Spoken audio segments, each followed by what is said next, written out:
Di sini saya akan menjelaskan tentang manusia. Manusia adalah makhluk yang paling mulia, makhluk yang mempunyai pikiran, makhluk yang memiliki 3 dimensi, yaitu badan, akal, dan ruh. Manusia dapat dipengaruhi oleh faktor keturunan dan faktor lingkungan. Manusia juga merupakan makhluk yang terbuka, bebas memilih makna di setiap situasi, dan dapat mengembang tanggung jawab atas setiap keputusan, dan hidup secara berkelanjutan, serta menyusun pola hubungan antar sesama, dan unggul multidimensional dengan berbagai kemungkinan. Baik, di sini saya akan menjelaskan tentang apa itu cita-cita atau pengertian dari cita-cita. Cita-cita ialah sesuatu yang ingin kita capai di masa depan, baik berupa prestasi ataupun hal baik lainnya. Dalam mencapai sebuah cita-cita bukanlah suatu hal yang mudah karena membutuhkan waktu dan perencanaan yang matang. Tidak sedikit orang sampai akhir hayatnya gagal untuk mencapai sebuah cita-cita karena ia tidak memiliki usaha untuk mewujudkan cita-citanya. Sebagian orang hanya memiliki cita-cita dan tidak ada usaha, maka orang ini bisa dikatakan sebagai seorang penghayal. Dan adapun orang yang hanya memiliki banyak cita-cita, itu disebut sebagai seorang pemimpi. Maka dari itu, ketika kita memiliki sebuah cita-cita, hendaklah kita juga mewujudkannya dengan sebuah usaha atau rancangan hidup ke depannya agar cita-cita yang kita impikan bisa terwujud atau tercapai di masa depan. Nah, baik, kali ini kita akan membahas tentang hubungan manusia dengan cita-cita. Nah, pasti itu pertanyaan paling mendasar. Mengapa sih manusia itu perlu yang namanya cita-cita? Apa sih pentingnya itu cita-cita bagi manusia? Nah, kan gitu pertanyaan paling mendasar. Nah, kalian tidak ingat waktu kecil, kan kita pasti sering ditanya tuh dengan orang tua, keluarga, ataupun orang-orang lain. Kamu mau jadi apa nanti ketika besar? Apa cita-cita kamu ketika besar? Wah, dengan sangat cepat, dengan senyuman lebar, dengan penuh keyakinan, kita pasti menjawabnya, saya ingin jadi dokter, saya ingin jadi polisi, nah saya ingin jadi dosen. Nah, kan gitu kita pasti menjawabnya dengan respon segitu kan, dengan respon begitu. Nah, namun karena seringnya waktu di antara mereka, di antara teman-teman yang lain, ada yang berusaha untuk melanjutkan mimpinya di masa kecil yang lalu, dan ada pula yang pergi meninggalkan mimpi tersebut atau mengambil alih cita-cita yang lain gitu. Nah, terus biasa tuh ketika kita ditanya, kok mimpi kamu tinggi banget kan? Kok mimpi kamu tinggi banget sih? Nah, jadi biasa saya berpegang prinsip bahwa cita-cita kita atau mimpi kita itu boleh setinggi langit asalkan usaha kita pun ataupun ikhtiar kita harus sama tingginya, karena itu kan percuma cita-cita tanpa adanya ikhtiar. Nah, untuk masalah ini nanti akan dibahas oleh rekan saya yang selanjutnya. Nah, langsung saja kita lanjut. Sebenarnya apa sih pentingnya cita-cita itu? Nah, jadi penting cita-cita itu yang pertama membantu kita untuk selalu memiliki yang namanya semangat hidup. Nah, mengapa? Nah, karena gini. Karena gini.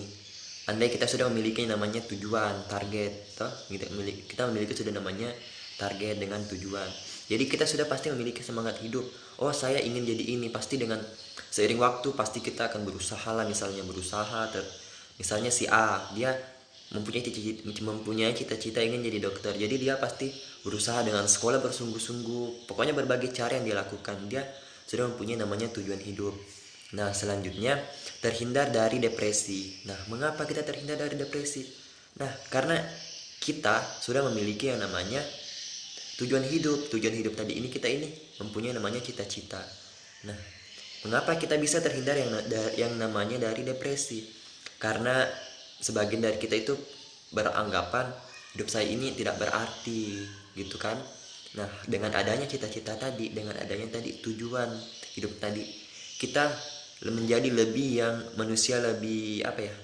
Menjadi manusia yang lebih bermartabat gitu, karena mempunyai yang namanya cita-cita. Ada kayak semacam tujuan hidup gitu. Jadi terhindar yang namanya depresi. Nah, biasa tuh kita kayak diundang, apa kayak bukan diundang, biasa dalam hal kecil kita kayak berbagi cerita dengan orang gitu. Lah, saya waktu masih sekolah pernah tuh jalan kaki berapa kilo, pernah hujan-hujan sampai segini, pernah berapa kali gagal.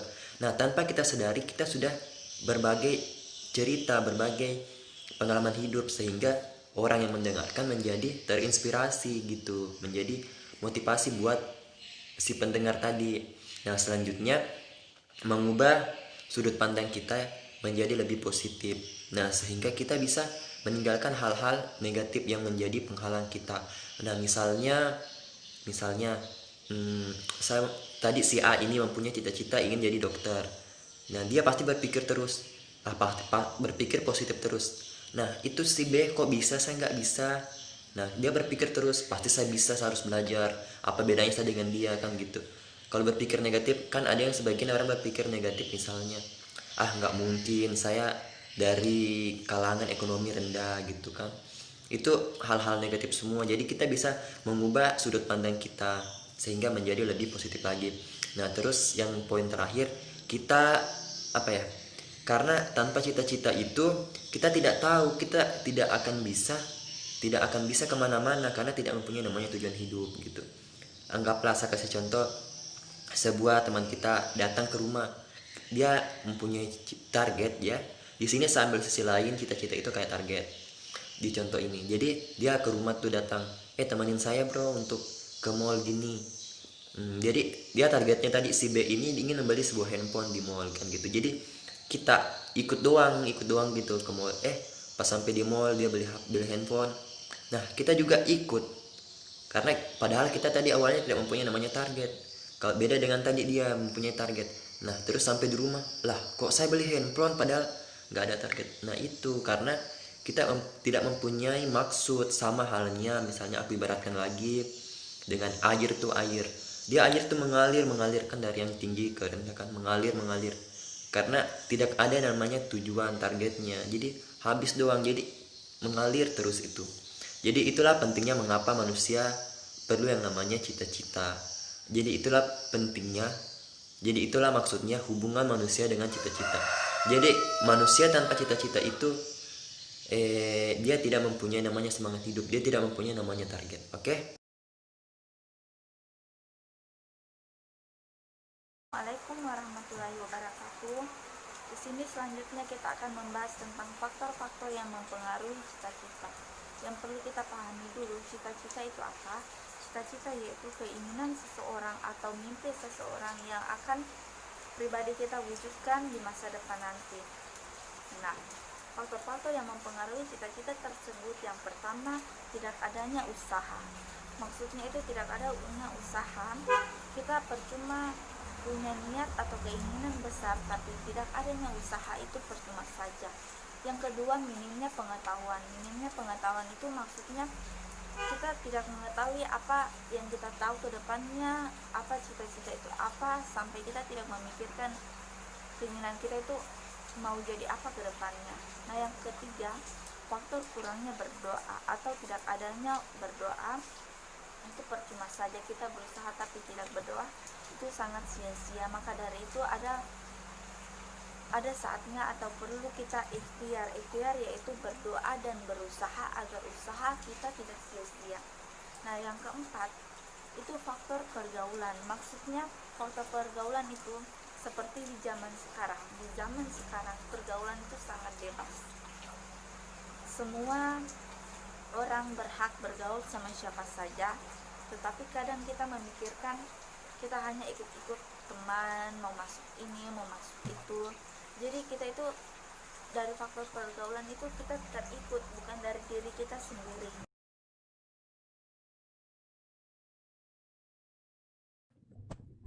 Dalam menggapai cita-cita, tentunya kita akan dihadapkan dengan yang namanya keberhasilan dan kegagalan.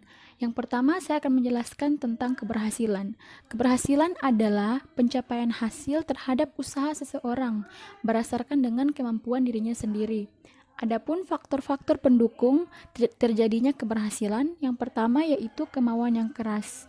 Untuk mencapai target yang kita tentukan, kita harus memiliki kemauan yang keras dan sikap yang optimis, agar nanti ketika kita dihadapkan pada situasi sulit yang membuat kita merasa menyerah, kita tetap berusaha untuk melanjutkannya, karena kita mempunyai tekad yang kuat dan kemauan yang keras untuk mencapai target yang sudah kita tentukan dari awal.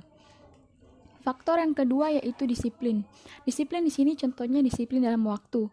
Kita harus mampu menggunakan waktu yang ada dengan sebaik-baiknya, seperti melatih skill dalam diri kita dan cara berpikir kita bagaimana ke depannya. Kemudian faktor yang ketiga yaitu perencanaan yang pasti. Sebelum melakukan usaha-usaha tersebut, kita juga harus merencanakan apa yang akan kita lakukan ke depannya, bagaimana cara kita untuk mencapai target keberhasilan kita. Faktor yang terakhir yaitu tujuan. Tujuan adalah poin penting dari keberhasilan yang kita dapatkan. Sebelum melakukan usaha-usaha tadi yang di atas, kita harus memiliki tujuan terlebih dahulu, sehingga usaha-usaha kita dapat terarah dan sesuai dengan tujuan yang kita tetapkan di awal. Selain faktor-faktor pendukung keberhasilan, ada juga dampak positif dan negatif dari keberhasilan. Dampak positifnya yaitu meningkatkan kepercayaan diri dalam diri kita, membuat kita semakin dekat dengan Tuhan, dan ilmu pengetahuan teknologi kita semakin berkembang, karena banyak hal-hal baru yang kita pelajari. Selanjutnya dampak negatifnya, saat seseorang berhasil, seseorang cenderung menjadi sombong dan lupa dengan penciptanya. Dia beranggapan bahwa keberhasilan yang didapatkan semata-mata karena kemampuannya, bukan karena kuasa dari Tuhan. Yang kedua yaitu kegagalan. Kegagalan merupakan usaha yang tidak mencapai tujuan yang ditargetkan. Adapun kegagalan terbagi menjadi dua, kegagalan nyata dan kegagalan semu. Yang pertama kita akan bahas tentang kegagalan nyata. Kegagalan nyata yaitu usaha-usaha yang kita lakukan selama ini tidak berhasil atau gagal total. Adapun kegagalan semu yaitu kegagalan yang membuahkan hasil namun tidak sempurna. Saya berikan contoh di sini. Ada seorang pelajar yang menargetkan untuk meraih peringkat 1. Namun, ia hanya bisa mencapai peringkat 2. Di sini yang dikatakan kegagalan semu, di mana ia tidak mencapai target yang ditentukan dengan sempurna. Adapun dampak positif dan negatif dari kegagalan, yang pertama dampak positif, dengan kegagalan kita dapat mengoreksi diri dan belajar dari kesalahan-kesalahan yang terjadi. Kegagalan juga dapat menguatkan iman kita selama kita terus berpikir positif ke depannya. Selanjutnya dengan kegagalan kita dapat termotivasi untuk melakukan usaha-usaha dan mengulanginya lagi untuk mencapai target keberhasilan kita yang tertunda. Adapun dampak negatifnya, seseorang cenderung merasa putus asa dan rendah diri dan berpikir bahwa dia tidak bisa apa-apa atau tidak memiliki kemampuan apapun.